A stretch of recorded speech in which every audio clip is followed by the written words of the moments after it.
Trustee Wilson. Here. Trustee Brooks. Present. Trustee McMullen. He's on his way, he's running late. Trustee Payton. Here. Trustee Oscar Brown. Mayor Covington. Present. Please join me in the pledge of allegiance.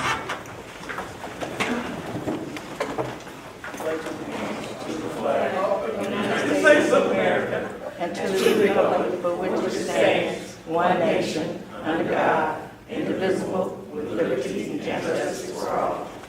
Thank you.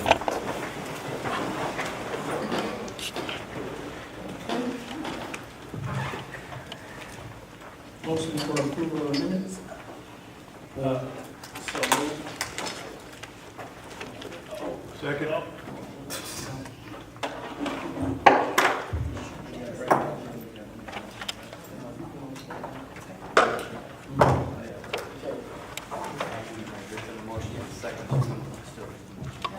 Okay, Madam Mayor, I'll be recognized. Yes, sir. Mike's Wait a minute.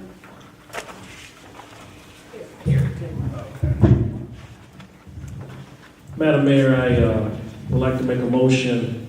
We just got these minutes on just this week to make a motion to table April 10th, March 26th, and March 27th minutes for the rest of the, let's say it correctly, March 10th, April 10th, March 6th, and the March 27th minutes for the rest of the board to have time to review. Is there a second? Second. Yeah, question. Question? We had a first and second already, so we're still in conflict.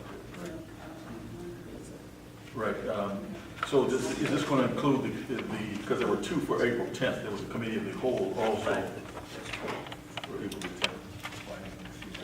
Right. Yeah. And we want to include that as well? Yes. It was quite extensive. Yes, let's include that. Okay. Any other questions, comments, concerns? Roll call. This motion is to table the minutes. Yes. Okay. Trustee Williams. Aye. Trustee Wilson. Aye. Trustee Brooks. Vote aye. Trustee McMullen. Trustee Payton. Aye. Mayor Covington. Vote aye. Thank you. General public comments, please. Mayor, Yes. you did ask the general audience. Okay. All right, because I don't have any write-ins. Anyone from the general public like to make a comment this time? Good afternoon, board. Good afternoon. I'm sorry, good evening. I just wanted to announce that on Monday, we'll be hosting a free strength and conditioning camp. It's open to all the youth and the public. It'll start on Monday, and it'll run for 2 consecutive weeks. It'll be from 5:30 to 7:30 at Palmer Park. Once again, it's open to all youth in the public, all youth in the village. Bring your kids out. Just bring some water and also wear shorts and a t-shirt, and it's going to be a great time. Thank you. I'm sorry, sir. See, Monday through, starting this Monday? That's correct. Starting this Monday, July 2nd. We won't go on the 4th of July. It will run Monday through Friday for 2 consecutive weeks. And it's free to any of the children in the village. At what park then? Palmer Park. Palmer Park. Okay, and that's located? For That- those that don't know. It's located right next to Cremoni Middle School Thank you. on Olmsted. Trustee Wilson. Is there an age limit on the? So it's from 5 to 14. Thank Yeah. Thank you, sir. Thank you. Thank you for all that you do. Appreciate that. Anyone else?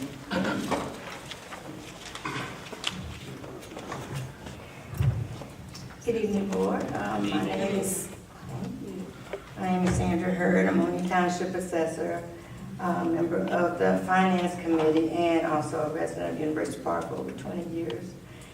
I just have a few comments. I'm assuming it was the same agenda that was last time. It was nothing changed on the agenda, correct? No, there were some changes as far Oh, as it was? No changes. to the agenda. The no. agenda. Yes. Yeah, okay. Reports were.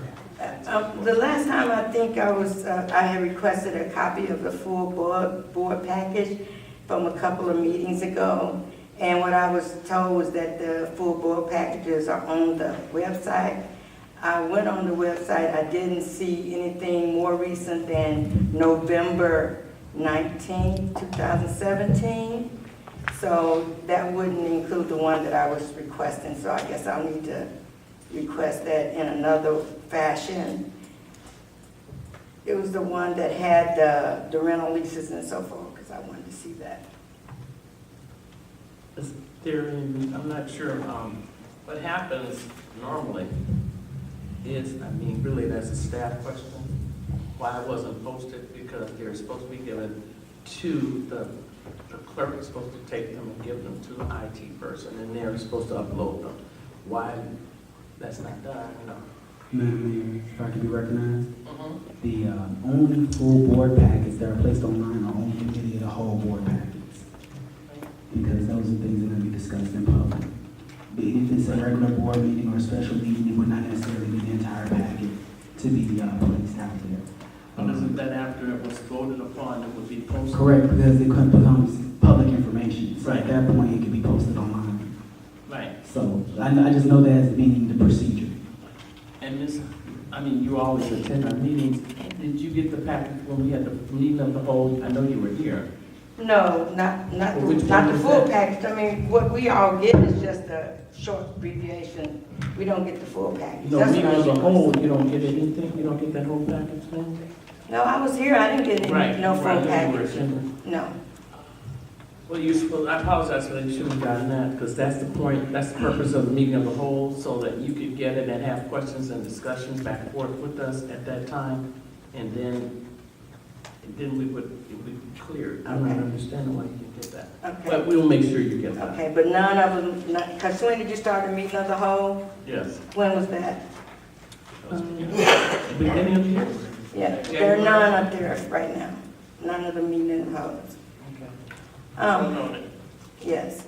And I was looking at the revised budget I did yesterday. I had made some comments to Jasir and the village manager of some things that was needed changing, and I did see that those changes got added. But I still see that the expenditures are exceeding the revenues, and that's been my concern from the beginning with the new numbers even as well.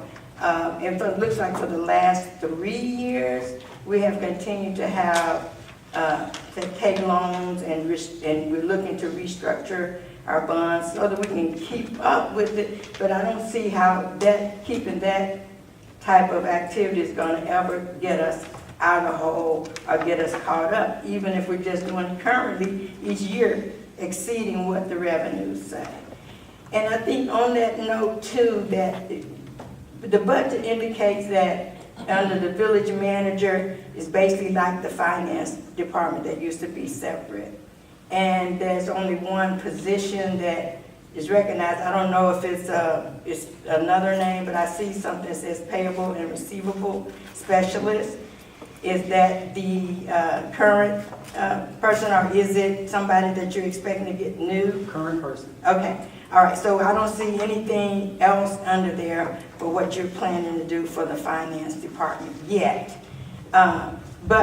But I think my overall concern is that when you have a finance issue that we have right now, I really do feel that we need strong financial leader in there too, other than just someone who's just doing the reports and giving you some advice on that. So that's my comments on that.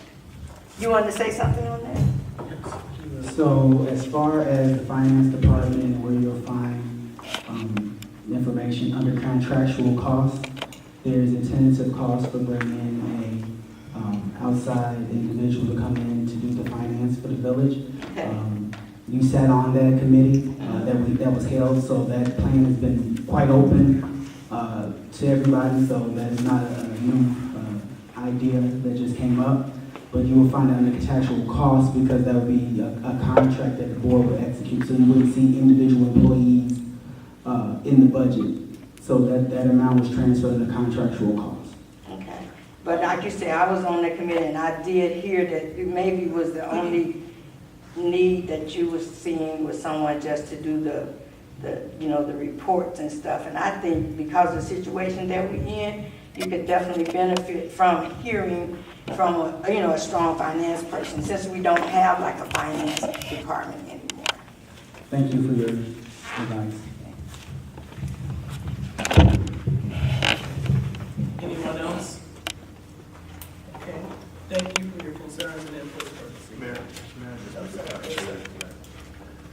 yes, Ms. Hurd, you may or may not be aware that we have already contracted with Sheer Financial to work with us on significant financial decisions, including long-range planning. And secondly, as chairperson, speaking of you, of the Finance Committee, that's what the Finance Committee is supposed to help us do also. So. Yes, but let me speak to that now. Finance Committee is only advisable. Right. If you want to talk about someone who can give you advice on what you're doing wrong or whatever in your finances, that would not be the Finance Committee. We can tell you, just like you said, we'll take it under advisement. You need someone who's going to be strong, who knows about what you need to do and not do. Don't put it on the Finance Committee. Well, that's the purpose, as I mentioned earlier, that's the purpose of Spear Financial. And then that's something. Would you let me finish, please? Okay. Which will give us strategic financial advice. And then we are, as you sat on that committee for the RFP, looking at someone to make certain that our financial accounting is done properly. Right. And the last that I heard, we were supposed to have some So kind of 6 of one- presentation, which we did not have.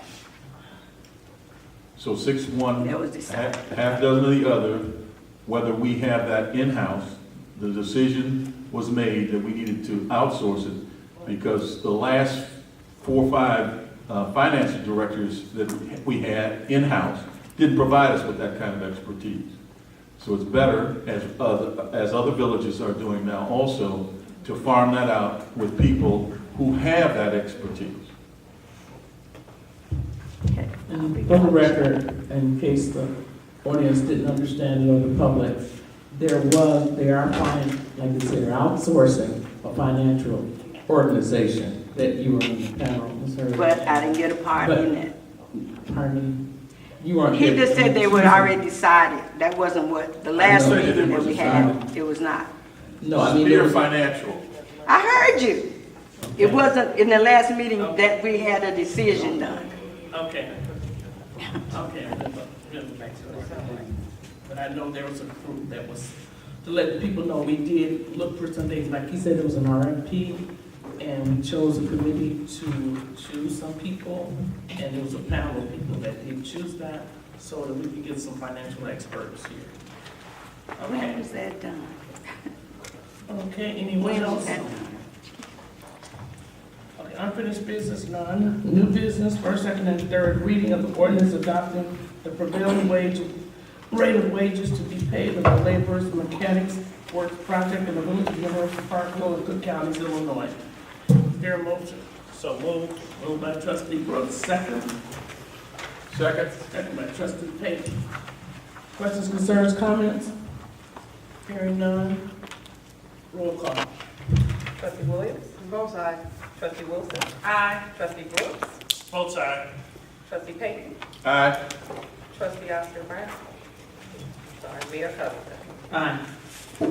Thank you.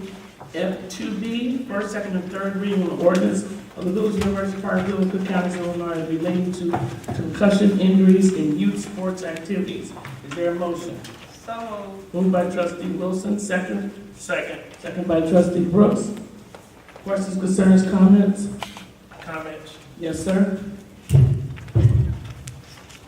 Madam Mayor, Board of Trustees, as you know, I know this is Trustee Wilson's ordinance to provide safety for the kids in the village.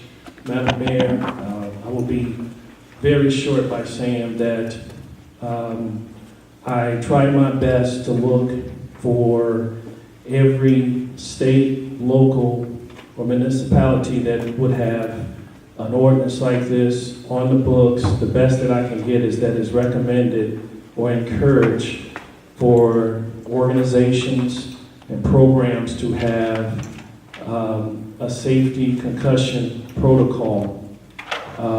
Madam Mayor, I ask that I yield the rest of my time because to Chief Payton, I also was able to reach out to the Vice President of the Lions, who was unaware of what was going on, and have him confirm with the board their concussion protocol. What I will say, Madam Mayor, is that, and the board trustees, that even though that this can't be in an ordinance form based upon the language, I read this 2-3 times, it's just no way that you can regulate an organization. I feel that the village manager would be great about enforcing a policy if we ask about it. So Madam Mayor, if I would like to yield my first time to the Vice President of the Lions, Donzel Franklin, who was unaware of what was going on with this ordinance that was presented to the board. Thank you, sir. He's correct. I was unaware that there was an ordinance being proposed dealing with the University Park Lions. Would have been considerate to have a phone call and someone reach out to let me know what was going on, and they could have easily found out that not only have we been required through our bylaws for the UPYAA, which is a non-for-profit organization, through our bylaws for the last 5 years, we've been mandated all of our coaches to have heads-up certifications. That's our head coaches and also our assistant coaches. If you ever been to a UP Lions game, you will see badges that they wear on their necks. Those are the heads-up certification badges.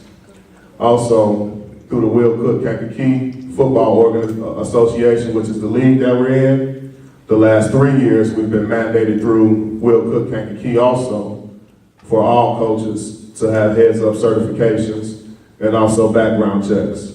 So there's already 2 mandates in place through our 501c3, UPYAA, and also Will Cook Kankakee, the league that we play in. On top of that, as you know, we lost all of our equipment. We lost everything this past year due to the flood over in the unit. So I was personally offended to see that there's an ordinance being proposed that would, for the lack of better terms, threaten the program that we wouldn't receive refunds for the uniforms that we purchased, which is only going to affect the children.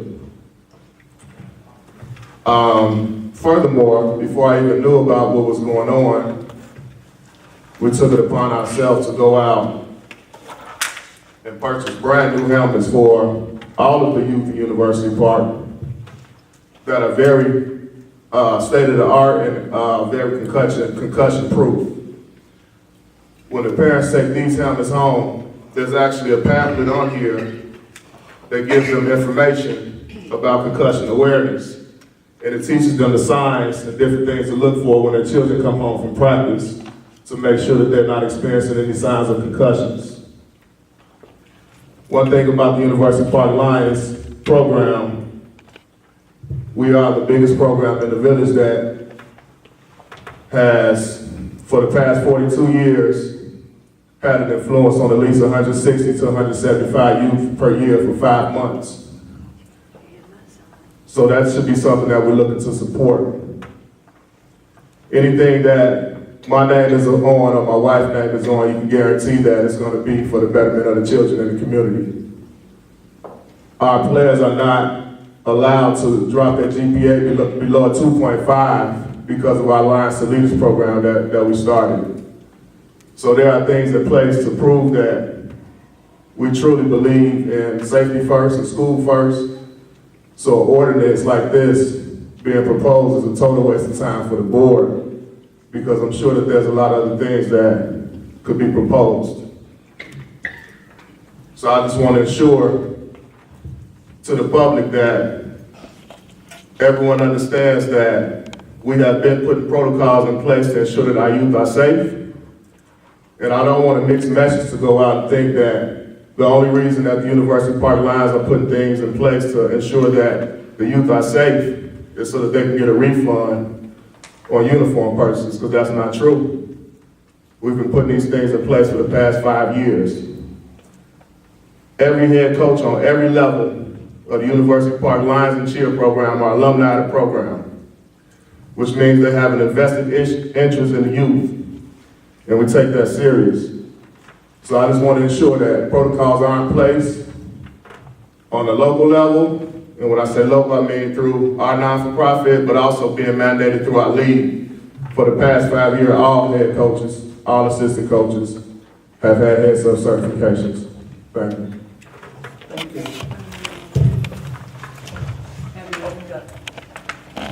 Yes. Coach Tutu, thank you so much. The board, the community, everybody appreciates everything you and your wife does for the community. It appears you mentioned that this was for UP football. Well, indeed, it's for all of University Park sports. Football is one organization across every place in Illinois that I've checked, that everybody, all coaches are already heads-up certified. So they're one step ahead of the game. So this wouldn't affect football one bit. It would affect baseball, basketball, or any other community organization that does not do what football do. I would like to get all sports organizations up to the point where football is.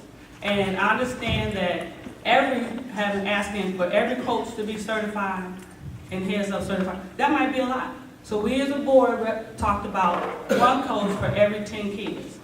Football is ahead of the game. This by no means affects football at all. You're already doing it. You're already giving out the awareness letters. And this ordinance just asks that everybody do that, not just football. Because kids get hit in the head with baseballs. Kids fall. I actually brought this up when famous basketball players failed and had a concussion and they took them out of the game. This is where this stems from. It has nothing to do with football. Because football is ahead of the game. Okay, so it's not an attack on football. Football already has every coach. I know your league does. Every league out here, including Chicago. Every football organization every coach is heads-up certified. We know that from Trustee Brooks. We know that from Director Richardson. But it's other sports than football. When we talked about it initially, I think it was 2 months ago, Clerk D brought up cheerleading, because cheerleaders fall and hit their head. So I know the football members get the awareness letter with the helmet, but do the cheerleaders get it? I don't know. But this is just to ensure that everybody, and not just football players, know about concussion protocol, and that all the other organizations, including cheerleading, are aware of concussion protocol. Football has every coach. I don't think it's too much to ask that one coach for every 10 kids. It has concussion protocol awareness. Madam Mayor, recognize. Yes, sir. Just one question. If this doesn't pass, Chief, will you make sure that policies are still in place that the Lions, well, we already know that they still will receive funding, because now it's only really 2. We don't have any other village. We don't have basketball, correct? With the Parks and Recs, or was Parks and Recs, we don't have any of that right now, correct? Not at this moment. Okay, so right now, baseball and football will be the only 2 organizations that we will be dispersing money to, correct? Today, the only organizations we've dispersed money to is baseball and football. No other organizations requested reimbursement for the village since I've been here. Okay, so if this doesn't pass tonight, will you make sure that there's a policy in place that well, we already know the Lions, but that baseball does have something in place for concussion protocol? If I did a policy, it would be advisable. I wouldn't mandate that. Correct. Right, it would be advised, correct? That's correct. Okay. Madam Mayor, before I finish, I'd just like to rebut on that the coach does not have this ordinance before him. Trustee Wilson, as passionate as she is about, she said she did not know. And if you read this again, and Coach would agree with this with me, if I see the words "heads up" as a mandate in here, it's in section, it's actually in the beginning, it's also in section 3, just twice in section 3, and also it speaks about as we struck 25 down to 10, and I think it was only because we made enough noise about this. Madam Mayor, I'd just like to put it for the record that it was some correction, but Board of Trustees, the way the language is in here, it still would not be advisable to be passing because it still would not benefit anybody. And as you can see, the Lions are making measures to keep our kids safe in the Village of University Park. And that, Mayor, I yield my time back. Trustee Wilson? So, Attorney Wise, he's saying the language in the ordinance is, I'm sorry, what was the word? The language in the ordinance is what? Trustee, you have in here, and also, For the record, I didn't write the ordinance, well, you sponsored it, correct? the attorney. What If you was her- sponsor an ordinance, you should Mhm. you should be full acknowledging this coach here. As much as I gave information on the board, I made it very clear in the last debate. I made it very clear. Heads up is from USA Football. I made clear that.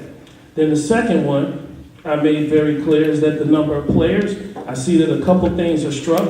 I sent an email, trustee. It was clearly to you. It was to the village manager, and it was also to the attorney.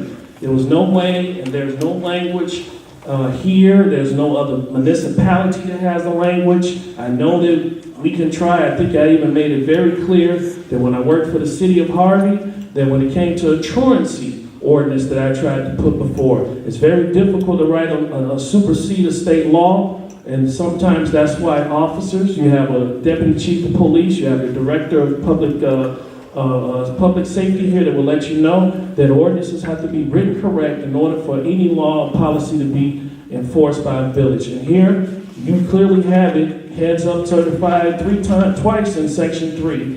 And which, if I'm a coach, he's a coach, and we see this, it's automatically assumed here. And also, there's some language here that shouldn't be in here that says that, correction, it mentions heads up training and a quiz by the CDC. I handed out to 7 officials up here that CDC has nothing to do with heads up. I explained it clearly, but yet here we are, we're about to vote this, and it's still inside the ordinance. This is your ordinance, trustee.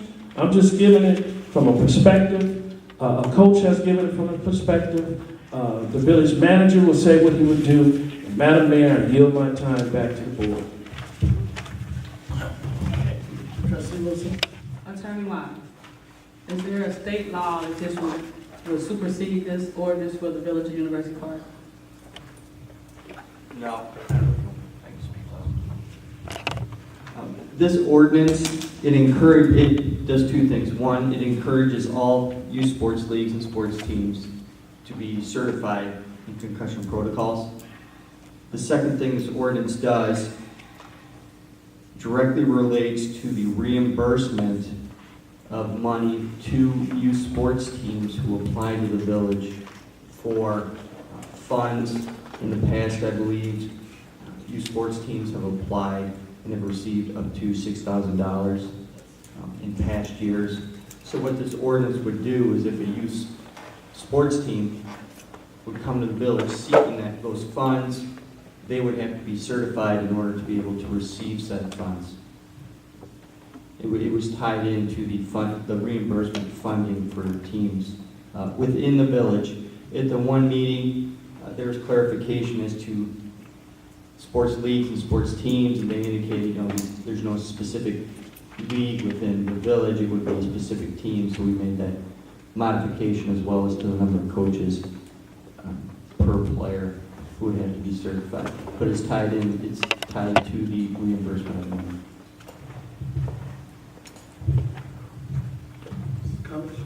There's no such thing as heads-up certification outside of football. Heads-up certification is specifically speaks to kids learning how to tackle with their heads up rather than their heads down. There's no national certification when it comes to baseball at the time. All we would be able to do is provide some type of professional development for the baseball coaches around concussion awareness. I would actually take leadership on doing that. But as the ordinance is written, if it has heads up in it, it can only specifically be pertaining to football, because heads up certification is specifically a football certification teaching kids how to tackle with their heads up.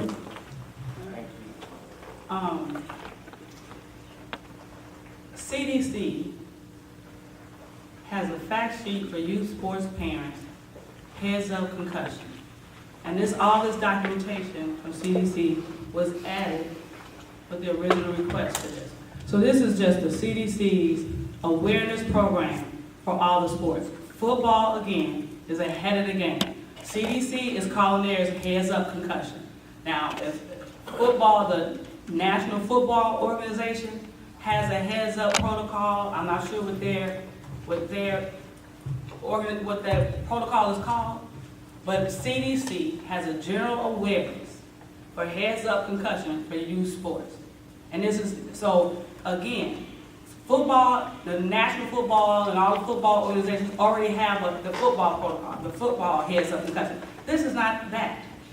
This is general awareness. Now, if I don't know if somebody did not, you can ask whoever told you about it. If you ask for the original request and see the original documentation, it's an online, it's a basic training, a basic fact sheet that they ask people, the coaches and sports presidents, to give out to parents, so everybody knows about concussions. It was never originally meant for football and had nothing to do with football organization heads up. This is CDC's general awareness, heads up concussion. So here's the document on the fact sheet on CDC's. If you want to come up and see it, or if you want Trustee Brooks to email it to you. But football is not the only not the only company, organization that talks about concussion. CDC also calls theirs heads up concussion. Mayor, I'm gonna close this out by saying that now I'm a little confused, and the coach sat down because I'm confused, he confused. Again, I gave the board CDC, and heads up football is not the same. That is just what he told you. Madam Mayor, Board of Trustees, you vote on your opinion, but I'm just making it very clear that even though Attorney Wise made it clear that this was to encourage, an email came out last Wednesday. I gave my input. I didn't see any other input. Nobody asked me that I want some input. And that I yield my time. Anyone else? My question, what effect would this have, this ordinance, to our team? Because I'm a little confused with the fact that, okay, if you're already certified, if they're certified, and you have everything you need, everything is done, do we have to put this in place? No, football is the only organization that has a heads-up concussion protocol. Football is the only sports organization, the youth organization in University Park that has heads-up certification. Okay. Okay. Mayor, that's Trustee Wilson's opinion. My opinion is this. If they're already certified, why are we even being bothered with writing an ordinance pertaining to concussion? Baseball, he just already explained to the public, to the Board of Trustees, we do not have any other program. We don't have basketball. We don't have any of that right now. Manager Pate just explained it. So right now, this is a useless ordinance. I pointed out and I even have it here in my red pen. We have heads up, we have all these things in here in this ordinance, Madam Mayor, and I feel this is useless. It doesn't do anything. I feel better knowing that Manager Pate would enforce or encourage it. Trustee Milton Payton, I'm glad that a helmet was shown, because Trustee Payton is a vet of that. Probably when he was in there, they were still using the old wing T formation. My first helmet was a leather helmet. That's how long.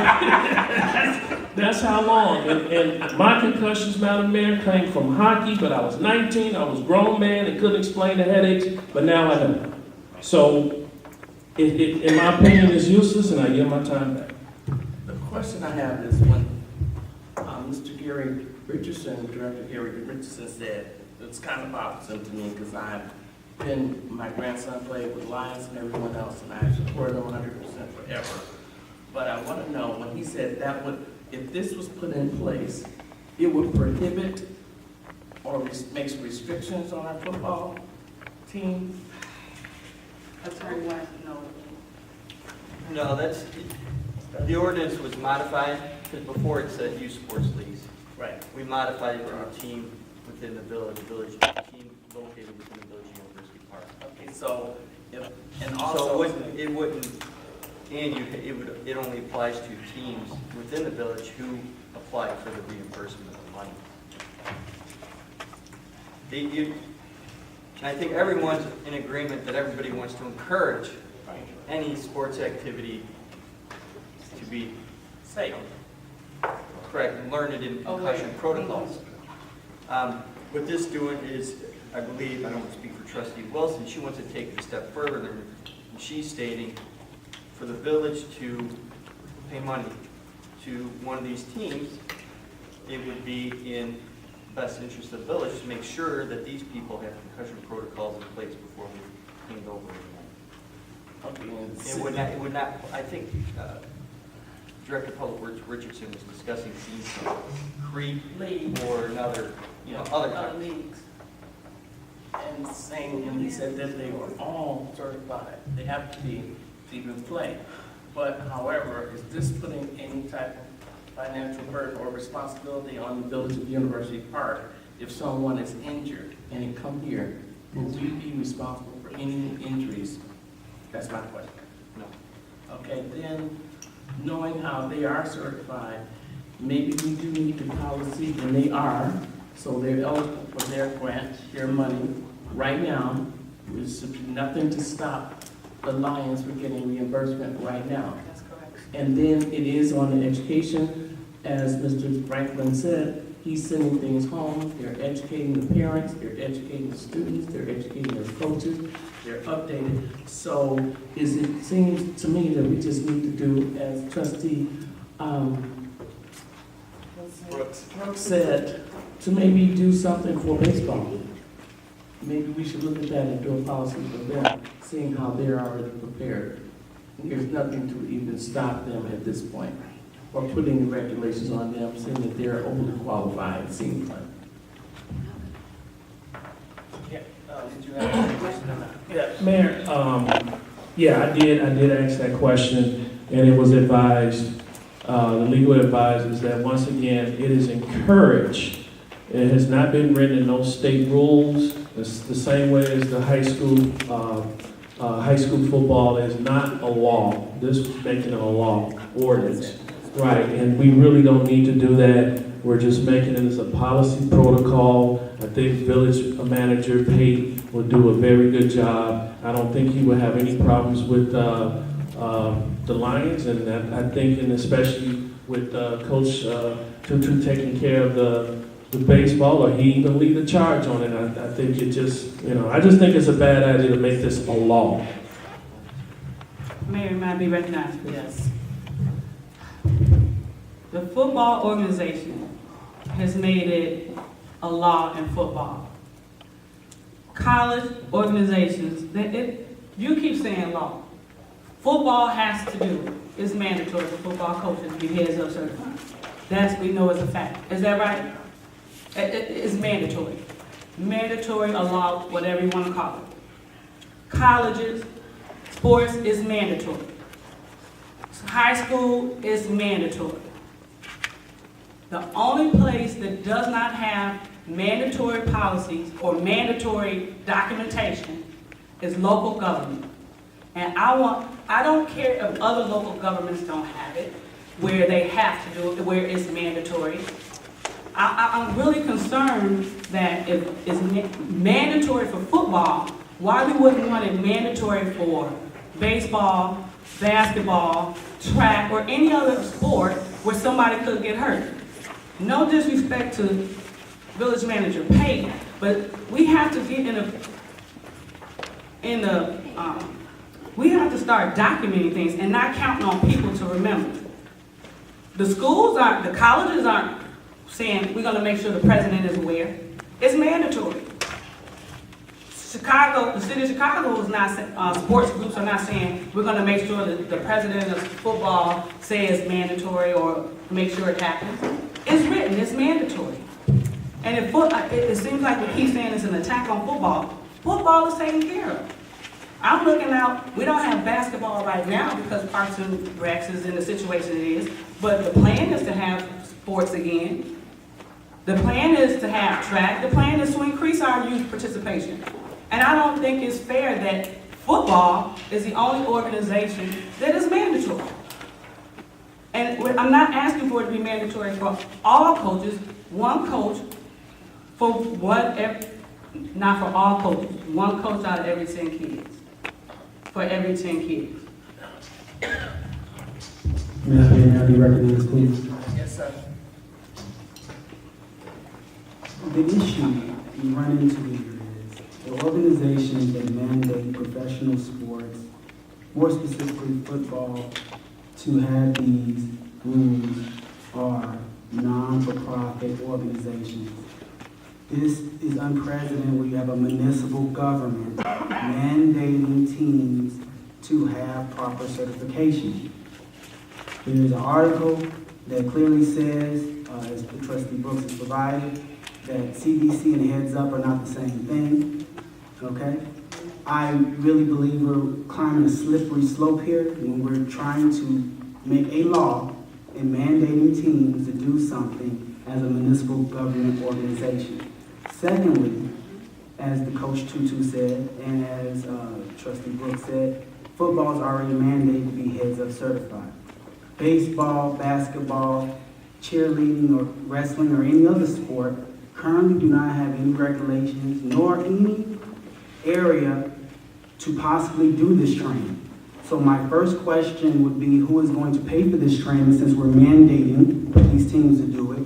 Who is going to coordinate this training that's going to be done? And finally, are we willing to place the village in a liability situation where this ordinance can be challenged in court? Are we willing to invest billable hours of a team taking this matter to court to challenge the village and its powers in regulating a privately ran sport that this municipality has nothing to do with other than providing a reimbursement? I do agree with Trustee Brooks.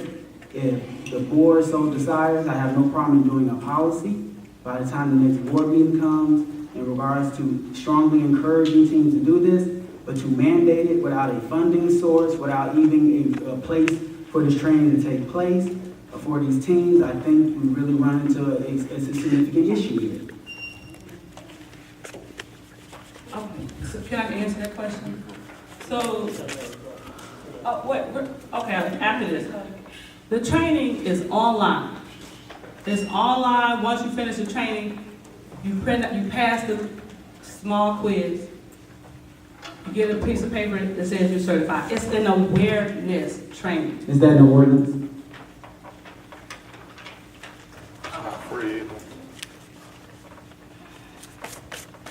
I don't have it. Oh, I thought you didn't hear, I'm sorry. no, and I didn't hear him say read it. I thought he said, is that in the ordinance? He did, and then someone said, read it. It's in section 3 to provide proof of certification from the CDC. And so I guess that means that you didn't look, nobody looked at the link that was sent, so you could see what the training was online, and that it was online. Well, I seen it, I'm certified. So you would know it's not a class. It's not a class that would incur a cost for the village. It's online. It does, cost. It does cost. The CDC, it's CDC. The CDC cost is free. I guess that needs to be clarified in the ordinance. Okay. It's not footballs, it's CDC.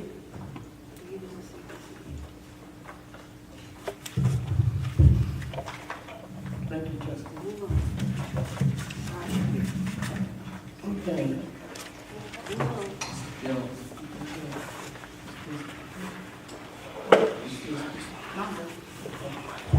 All right. Sorry, thank you, Trustee McBowen. You're right. Did you have any concerns, statements, comments? I've had extensive conversations with Trustee Brooks, Coach Brooks, and I agree with his assessment of this particular debate. So I'm going with Trustee Brooks, and I'm following his leadership in this role. Thank you. Okay.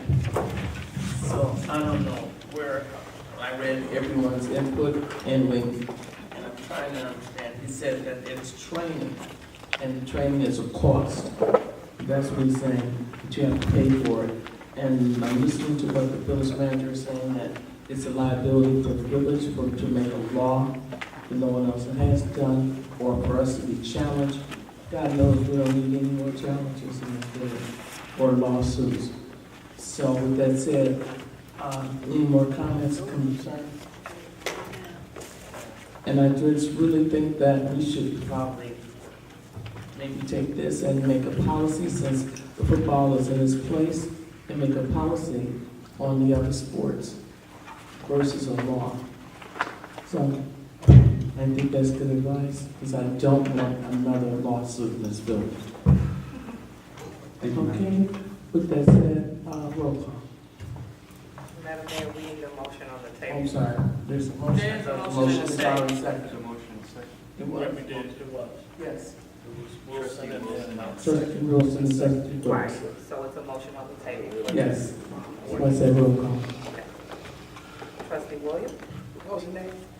Trustee Wilson? Votes aye. Trustee Brooks? Votes no. Trustee McMullen? Votes no. Trustee Payton? No. Mayor Covington? No, I think we should have a policy. Okay, thank you. F2C, first, second reading and ordinance providing for the annual budget for fiscal year commencing May 1st, 2018 and ending April 30, 2019 for the Village University Park in Cook and Will counties of Illinois. Is there a motion? So moved. Moved by Trustee Brooks, Second. second by Trustee McMullen. Questions, concerns, comments? Okay, hearing none, roll call please. Trustee Williams? Trustee Wilson? Votes aye. Trustee Brooks? Votes aye. Trustee McMullen? Votes aye. Trustee Payton? Aye. Mayor Covington? Aye. Oh, I'm sorry. Trustee Williams? Who goes aye? Okay, Motion passed, Mayor. Thank you. F2D, resolution authorizing execution of an engagement letter for municipal advisor service by and between the Village of University Park, Will Cook Counties, Illinois, and Spirit Financial, Inc. for the insurance and tax anticipation securities. Is there a motion? So moved. Moved by Trustee Brooks, second.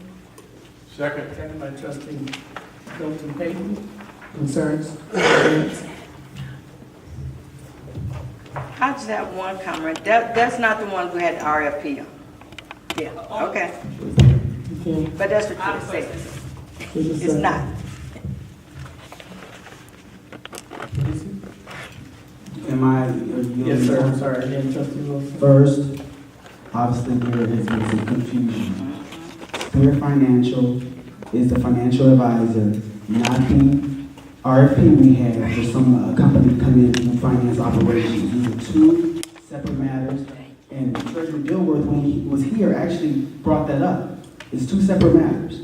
This matter is to bring a municipal advisor in to provide the board and the manager with advice as far as going forward. What we had an RFP on is a company coming in to do financial operations, two separate functions. Okay. Trustee Wilson. Is Spirit Financial, that's one of the two companies. That's that- I just want for the record, we're supposed to get 3. Is there any particular reason why we didn't have 3 presenters in front of us? This was done, Mayor. Yes, sir. Yes, trustee, this was done some time ago. If you recall, we had 3 presentations, and we came down to Spirit Financial as the most qualified. They were literally almost 10 times better than the next presenter. Will someone please refresh on who the 3 were, please? Madam Mayor, there were not 3. Just There were 2 businesses, Spirit Financial and other business, I do not recall. But I find Trustee Wilson's question to be interesting because this question was not brought up while we had the presentation, nor was this concern brought up. Secondly, it's not mandated to have 3 companies come in to do presentations. That's advisable but not mandatory per ordinance. We did a proper evaluation of both Spirit Financial and this other company, and just for the record, 3 companies were solicited. 2 agreed to come in, 1 did not want to work with the village, nor did they respond to come in. I can provide documentation showing that if need be. So to answer your question, that should be clarification. So this is just one, just the 2 that presented? Correct. Thank you. So there was an initial disclosure engagement that was passed by the board, I want to say about a month ago, and there was no questions asked about that at that time either. Okay, I had a question today. It's May 22nd. The finance department is always open for you, Trustee Attorney Wilson. said May 22nd. Thank you. You don't have one. The attorney pointed out it's May 22nd. Okay? But there were 3, but one was not interested, so That's there correct. were 2. So technically it was 3. Okay. Roll call. Trustee Williams? Both sides. Trustee Wilson? Both sides. Trustee Brooks? Both sides. Trustee McMullen? Both sides. Trustee Payton? Aye. Mayor Covington? Aye. Thank you. F2E, resolution of the Village of University Park, Cook County, Illinois, authorizing the transfer of funds from certain TIF accounts for the payment of redevelopment project cut costs through the Village of General Funds. Is there a motion? So moved by Trustee Brooks, second. Second. Second by Trustee Milton Payton. Question I have, now I know we have changed our process when it comes to the TIF funds, that to make sure that we're legit and everything's above board and is transparency, that our attorneys review everything that's moved in and out of our TIFs or exchanged so that there's no question about the fundings. Am I correct? That is correct, Madam Mayor. Could you elaborate on it for the audience sake so they can understand it, please? So at this juncture, we have an internal policy that any expenditure. Speak more than that. I'm sorry. At this juncture, the village has an internal policy in which any funds that are moved through interfund transfer from the TIF to the general fund to deal with reimbursable project redevelopment costs, it goes through a 3-step process. It goes through a financial review. It goes to the village attorney for their review and concurrence and asks for clarification if needed to make sure it follows follows the standards of reimbursable development costs based on the TIF Act. And thirdly, my final approval. And then upon my approval, it goes to the board for final approval to move funds. So no funds are moved out of TIF or into the TIF, well, actually out of the TIF without board approval. And review from the attorneys. That's correct. Thank you. Okay. Roll call, please. Trustee Williams? Both nay. Trustee Wilson? Votes no. Trustee Brooks? Both sides. Trustee McMullen? Both sides. Trustee Payton? Aye. Mayor Covington? Aye. F2F, resolution authorizing execution of an administrative services agreement by and between the Village of the University of Parkville and Cook County, Illinois for RH development for accounting services. Is there a motion? So moved. Moved by Trustee Milton Payton, second by Trustee McMullen. Questions, concerns, comments? Okay, just for the residents again, could you elaborate on this? Madam Mayor, this is a short-term agreement for IRH Developments to work on doing reconciliations on our financials for the budget year 2017, as well as doing ledger entries to prepare us for audit. IRH Developments did the same tax for 2016 successfully. We're currently in the middle of doing the audits for the 2016 year. In order to create momentum and keep in a steady progress without pausing work, it is advisable that we do a short-term engagement with IRH Development for 2 months. It says expires no later than August 31st for the $7,000 dollar amount, which equates to no more than $15,000 that will be paid to IRH. We sat down and had a thorough discussion on the matter, and based on the easy accessibility of 2016 files in our finance department, as well as their work and acclimation of our finance system, we were able to negotiate this charge, which I think is very minimum compared to what may have been paid in the past. And I advise the board to do this so we can move forward in the financial direction that we're going forward in the future. And that's just so they can complete the audit? They are doing the financial, they're doing the bank reconciliations and the ledger entries so the audit can be completed. And then I know the last agreement was just phenomenally high, and we understood why, but this one is exceptionally lower. Yes, Do you have the money amount? It's $7,000. Oh, yeah, 7,000, I'm sorry. And And it goes to August, I'm thinking for the balance, okay?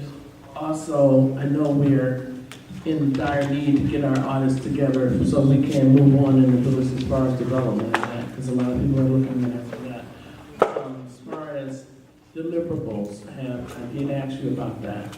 Yes, and RH, based on your direction, I did advise RH on deliverables, and they did provide a list of deliverables of their last engagement, which was passed out to the board tonight. That's what we have, that he just gave us tonight. These deliverables, which consist of.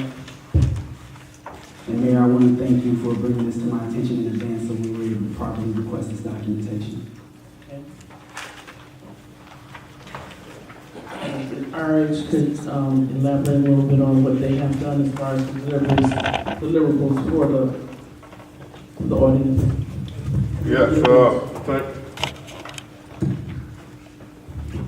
Thank you, Madam Mayor.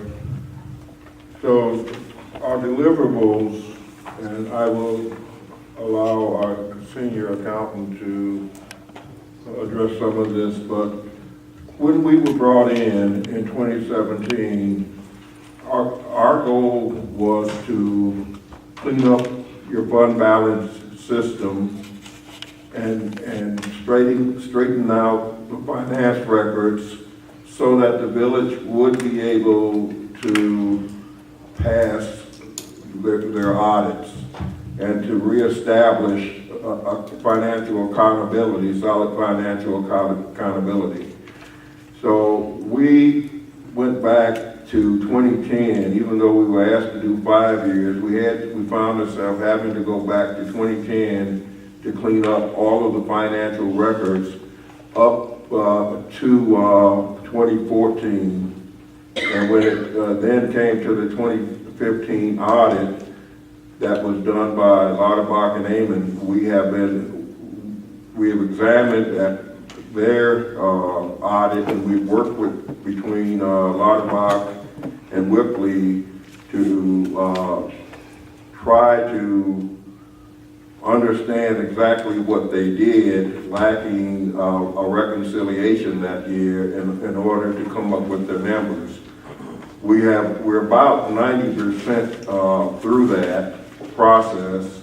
In fact, we met with Bill Hanley from Whipley yesterday. He was at our office for several hours reviewing the 2015 audit and said that he would have to go back to Lauterbach and Amon to get some clarification. But our deliverables, the main deliverable that you received was the cleanup of fund balance. Our staff was trained to operate the fund balance system, and we are able to go in and make the appropriate adjustments again, having to go back, I think, earliest part was 2005 to clean up everything. And we've accomplished that. 2005? And then the second Did you say deliverable. 2005, Mr. Chair? Did you say 2005? Yes, and I'm going to allow her to explain that in a bit more detail in a second. And then the second thing that we were challenged to do was to complete a forensic audit of the TIFs going back 5 years, and that was beginning at the time that well, I guess that right after the FBI had visited the community before, we picked up from there and cleaned up the financial records for the TIFs.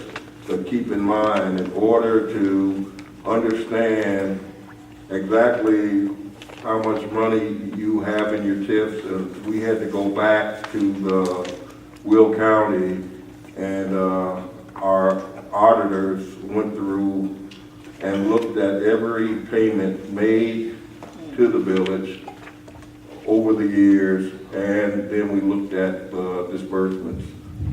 And just to let you know, I made a request when I became mayor for the first time, I said we hadn't had an audit since 2008, and then I asked for a forensic audit in 2011, and it was denied to me and said it was too much money, and now I'm happy, and I said it again, and I'll keep saying it, but I'm happy a forensic audit is finally done, because I've been screaming about it, and I didn't know how we are financially stable without a forensic audit being done.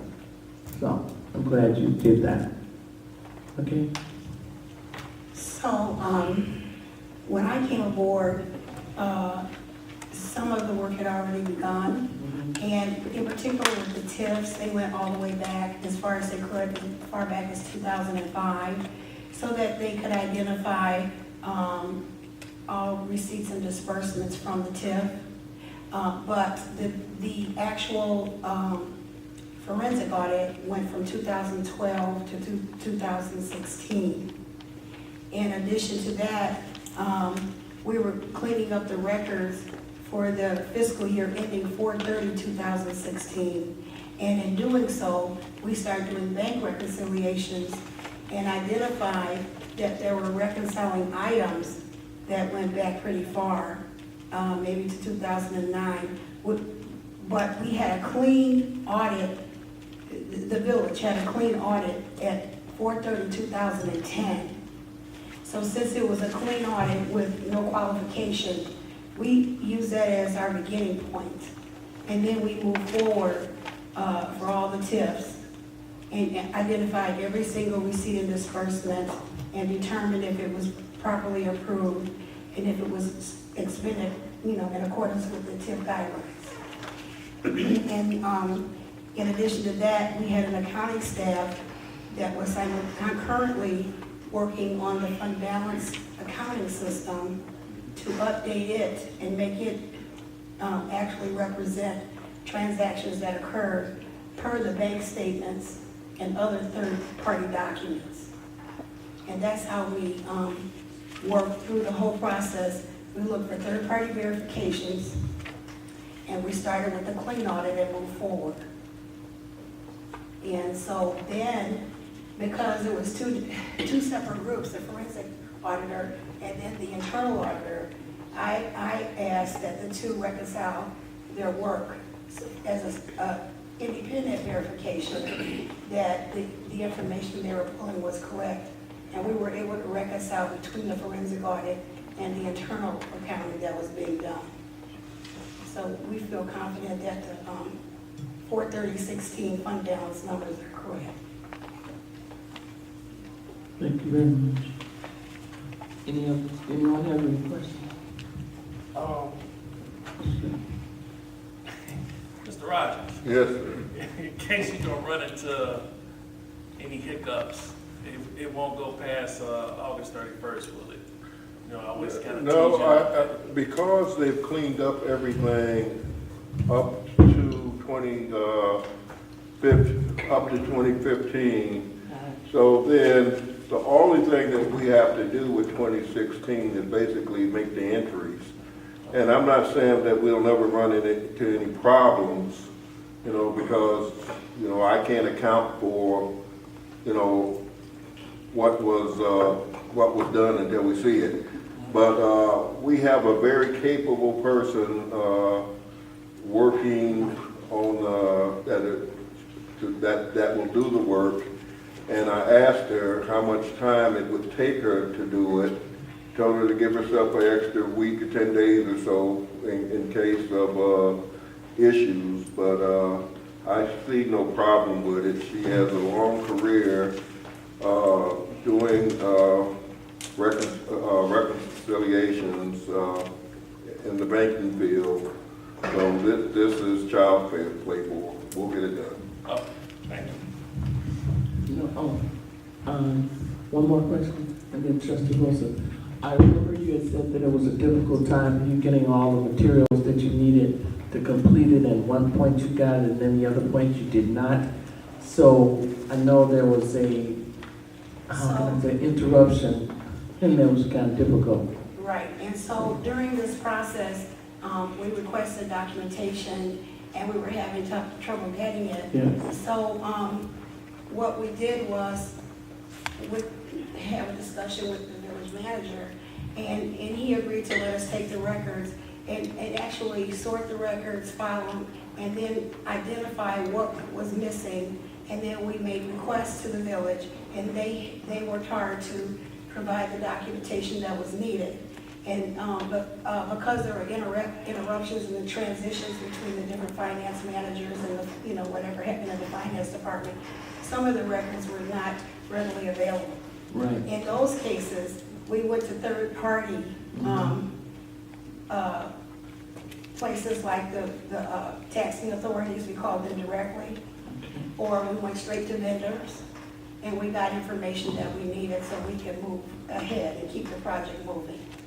Because I don't understand how, we know it was a challenge because it disappeared and it came back. Well, but keep in mind too that the records that we received, as we sorted them, we built an index and we provided it to the village. So for every box that you have, you're able to go to that index and look up. It'll tell you every document that you have, what box it's in, what it represents, checks, invoices, whatever. It's all there now. So it'll make it easier for future retrieval. Yeah, because you said at one point you saw a box and you didn't get it. You saw it at one time, and then the next time you were told it wasn't there, and you said you saw it before, and why wasn't it given to you? So you had to go another route, do a workaround. Right, but we found that working with the treasurer's office, we were able to get most of the documents related to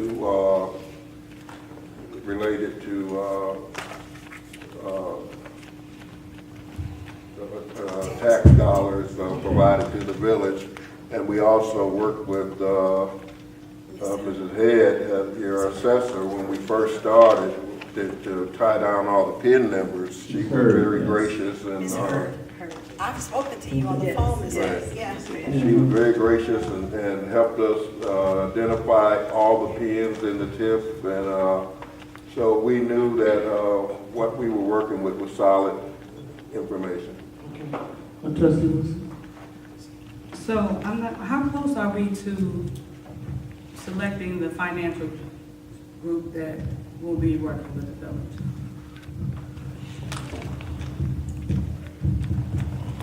Based on the number of RFPs that came in and based on the decision that the panel made, we have been soliciting, we will be soliciting Madam Mayor to call a workshop in the month of July in order to have both organizations do presentations. At that time, the RFP committee as well as the board would caucus.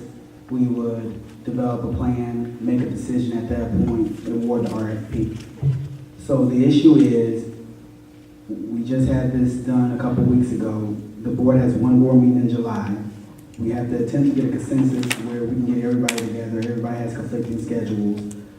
So at this point, I will be writing up a recommendation based on a totality of what the committee came up with, not just my personal opinion. At that point, we're forward documentation to the board to review and then request a workshop date. And I brought that up to ask, how will the handoff be? Because I believe originally in August 2015, when you got IRH came, it was to reconcile bank accounts. Right. And we're still reconciling bank accounts. No, I think you're misconstruing that or misstating what we did.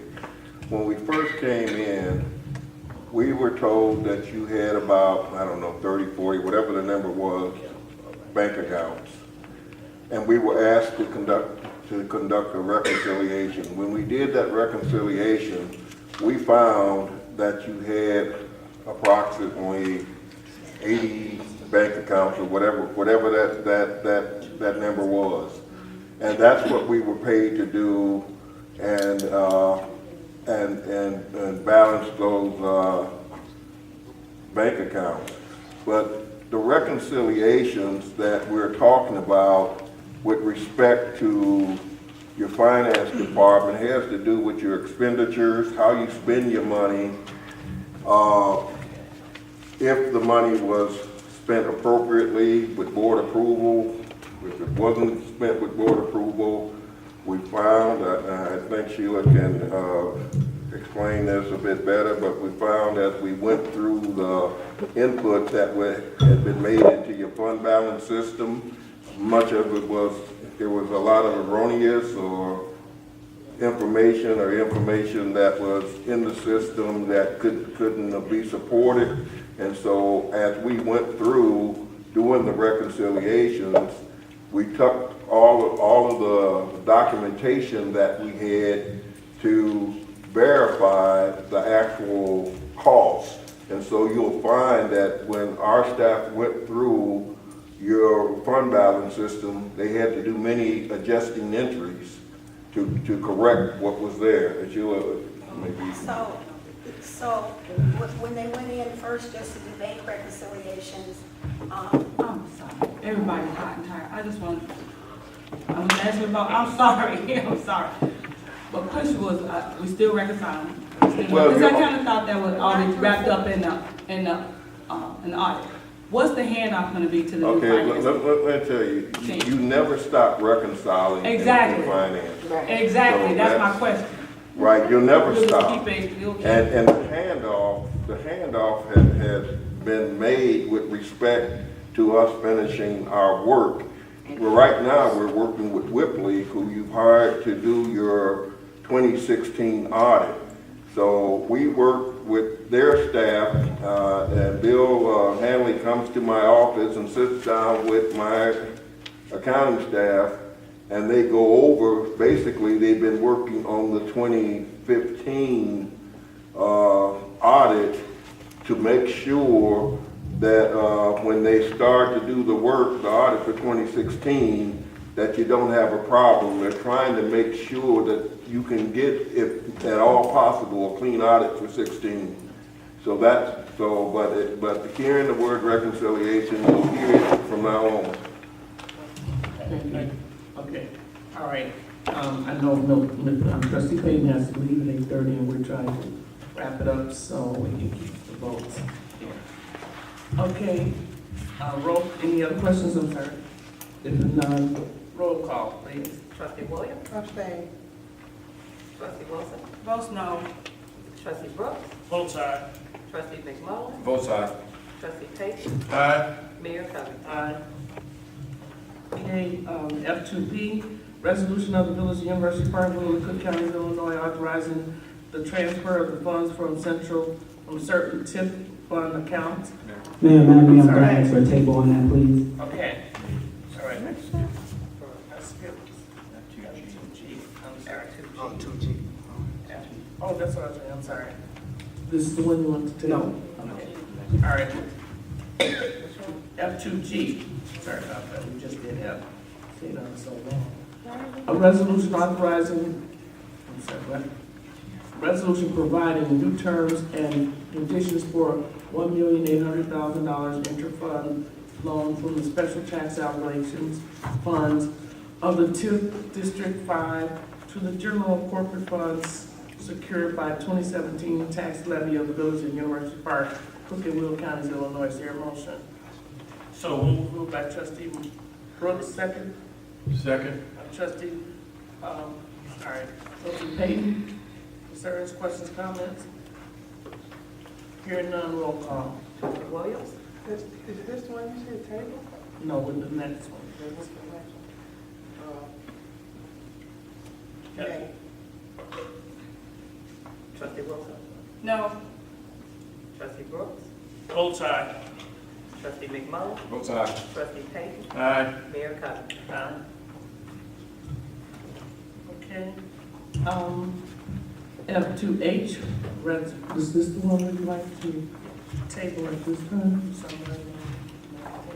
Madam Mayor, I'd like to make a motion to table item F2H. Okay. Is there a second? Second. Second by trustee McMullen. Roll call. Sorry, questions? It's table, I'm sorry, it's on the table. Roll call, please. Trustee Williams? Table? Yes. Aye. Trustee Wilson? Aye. Trustee Brooks? Both sides. Trustee McMullen? Aye. Trustee Payton? Aye. Mayor Covington? Aye. Thank you. F2I, motion to approve payment to Exert 702 Commence Center LLC in the amount of $2,255,774.40 for reimbursement pursuant to the redevelopment agreement in 2017 non-rescore note, in the redevelopment project area number 5 for the 2016 calendar year, 2015 tax year in the amount of $1,116,963.07, and the 2017 calendar for the year 2016 tax year in the amount of $1,138,811.33. Is there a motion? Madam Mayor, can I be recognized? Yes, sir. When you mentioned agreement and 2017, it's 2013, right? Non-recourse, no. Yes. I'm sorry, I apologize. All right. So moved. Moved by trustee Payton. Second. Second by trustee, who's that? Second. All those, okay. Questions, concerns, comments? Hearing none, roll call. Trustee Williams? Both aye. Trustee Wilson? Aye. Trustee Brooks? Both sides. Trustee McMullen? Both sides. Trustee Payton? Aye. Mayor Covington? Aye. F2J, motion to accept IRH to redevelopment forensic audit findings related to the Village of University Park TIF accounts. Is there a motion? So moved. Moved by trustee Payton. Second by trustee McMullen. Questions, concerns, comments? Hearing none, roll call. Trustee Williams? Abstain. Trustee Wilson? Abstain. Trustee Brooks? Both sides. Trustee McMullen? Both sides. Trustee Payton? Aye. Mayor Covington? Aye. Okay. Okay, bills payable. Just a second.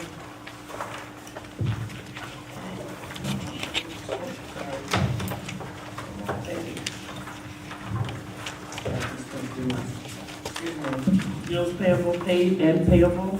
Attached to your approval list of general operating expenses for the Village of University Park that occurred on June 13, 2018 through June 26, 2018.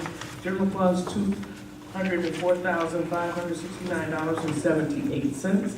Road and bridge funds $202,323.94. Motor fuel taxes $8,800.07. Payroll funds is $6,153.38, totaling $421,847.17. Is there a motion? So moved. Second. Moved by trustee Payton, second by trustee McMullen. Questions, concerns, comments? Oh, question. Yes. Trustee Wilson? For IRS developments, the audit track, that wasn't included when we did the contract, a year ago. What is your question? It says IRS Development's audit prep, $45,544. Well, That's your last invoice that had to be approved by the board. oh, okay. So what we're doing, we completed the work that we contracted for. Now we're working with WUPC to get the 2016 audit ready. So they have questions regarding different expenditures. So they come over sometime 3 or 4 hours, talking with the staff, trying to resolve issues.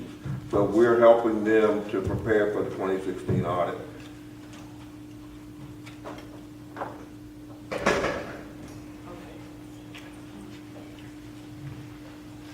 And Okay. Any others? I just have one. It shows on here that, I'm sorry. Okay. That was supposed to be, sorry, you can talk about it before. I just had a question about the dates on here, that it looked like it was June 13th to the 26th. Aren't we doing it for the whole month now? I was just wondering. June 13 through June 26. So I can't answer it because it's out of order. You can ask after the board meeting. Okay. Okay? All right. Any others? Any other comments? You have questions? Okay. Roll call. Trustee Williams? Trustee Wilson? Oh, no. Trustee Brooks? Vote aye. Trustee McMillan? Vote aye to pay the bills. Trustee Payton? Vote aye to pay the bill. Mayor Covington? Aye. Okay. No, he's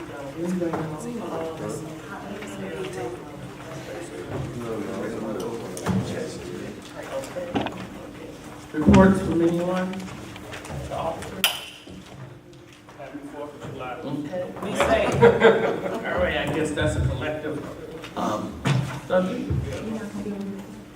I'm sorry, fireworks? It's the 4th of July fireworks. That's normally fireworks are $5,000 and I don't think we'll be. I was just asking if the fire chief could give a good words on fire, 4th of July. Do's and don'ts. Thank you, Mayor and Trustees. I had this prepped and on the back table on Tuesday night. I don't know if anybody got a chance to pick up the copies, but annually each year, State Fire Marshal tracks injuries related to the use of fireworks. And this period goes from roughly June 23rd through July 20th.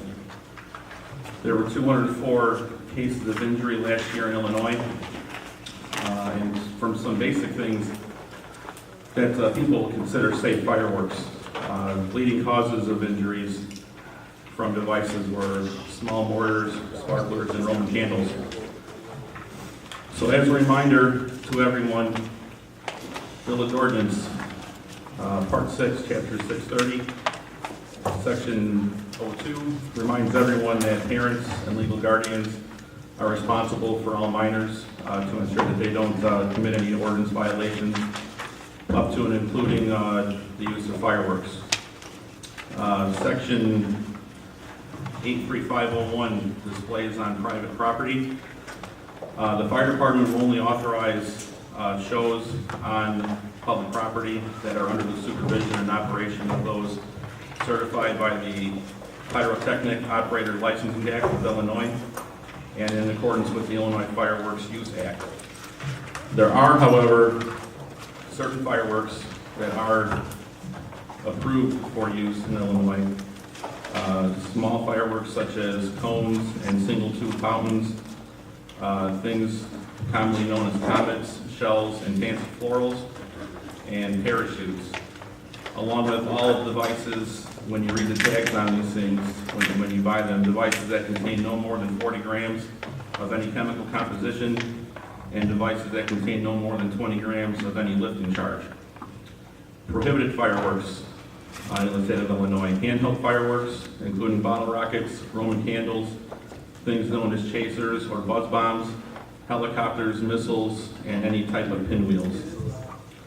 If you are going to use fireworks, please do so in a safe manner. The fire department recommends not igniting fireworks that are damaged or cracked upon opening them, never using fireworks indoors, and always having a bucket of water or a garden hose on hand in the event that something goes wrong. If you have any questions about the fireworks you're using, there are plenty of resources available on the internet, starting with the Illinois State Fire Marshal's website at osfmillinois.gov. From there, you can find several links on other sites that can take you to other safety protocols and things of that nature. And from everyone at the fire department, we hope everyone has a happy and safe 4th of July holiday. And I want to thank the chief for an outstanding, our police department for an outstanding, and you as well, Cecilia, for the participation for AT&T, and they just highly recommended you. They said you did an awesome job. It'll be on YouTube. So we are representing University Park statewide. So you guys went above and beyond, and they're very, very happy. So I want to thank you all for making University Park proud. We're the first to ever do that. So we're first, what's it called? I'm sorry. FirstNet. FirstNet. I want to call them The first. only dedicated broadband network for Yes. public safety professionals. That's right. University Park was chosen, so thank you. Look forward to seeing that on YouTube. Anyone else? Madam Mayor, I think Mr. Rogers has one thing to say, and then Please allow me, I just want to say that no matter who you decide you want to have work in your finance department in the future, we took quite a bit of time to put together this manual for you. And as you go through thinking about the work that has to be done in your finance department, pay close attention to this. You can take it, adopt it, throw it in the garbage, whatever, but keep in mind that there are basic things in here that have to be followed no matter what happens, no matter who you have, to assure that you don't start backsliding. And the only way to ensure that your finance department is doing its job is to do regular reconciliations of all your accounts. Some of them will be done monthly, some of them will be done quarterly, but every account needs to be reconciled. So by the end of the year, all of those accounts have been reconciled. So I thank you for the opportunity to work with you, and everybody have a joyous and happy New Year. I get away with that because I'm old. One more point. After the reconciliations are done, the reconciling items need to be recorded and corrected. And that's a problem that I saw where the reconciliation was done, but then nobody fixed the reconciling items. Wow. Okay. Well, I would like to say, God bless each one of you. Be safe, be careful. And for the record, all the construction work that you see that's being done, it is done by RTA. And whatever you read is a lie. It is all of it is free. For whatever reason, no one's trying to do points here. That, you need to understand things are done schedulally. Just like we're getting ready to have all our lights replaced, from the yellow lights we have with LED, which is free. And there's somebody never looked at schedules, as she was saying. People didn't pay attention to schedules. I look at schedules. That's why now things are getting done. The curves are being replaced because of the ADA law now. So that's why you're seeing that being done. So whatever somebody's out there writing, believe me, RTA is paying for that. And I will be having a meeting with them again this month for other funds for the Village of University Park. So stay safe, stay alive, and believe what's in your heart. Thank you all. We love you and can't do anything about it. Motion to adjourn? So moved. Thank you. Second.